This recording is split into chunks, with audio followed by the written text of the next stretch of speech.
మోడీ ప్రభుత్వం ఈ కల్తీల నివారణ కోసం దేశవ్యాప్తంగా నిధులిచ్చింది.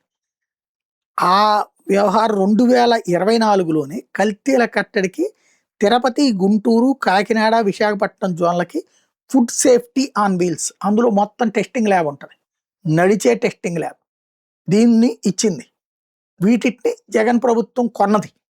కొన్న తర్వాత అది మార్చిలో వచ్చినాయి. ఈలోపు ఎలక్షన్ కోడ్ సిస్టమ్ నడిచిపోయింది. దాంతో అట్లాగే ఉండిపోయింది. ఎందుకంటే అటు సిబ్బందిని పెట్టాలి కదా, టెస్టింగ్ చేసేవాళ్ళు, తర్వాత వాళ్ళతో పాటు వచ్చేటటువంటిది వీళ్ళని కార్పొరేషన్లకి అటాచ్ చేయాలా, లేకపోతే విడిగా జిల్లా కల్తీ నిరోధక శాఖకి అటాచ్ చేయాలా, ఇట్లాంటివన్నీ తేల్చుకోలేదు. ఈలోపు ఎలక్షన్ అయిపోయింది, ఆగిపోయింది.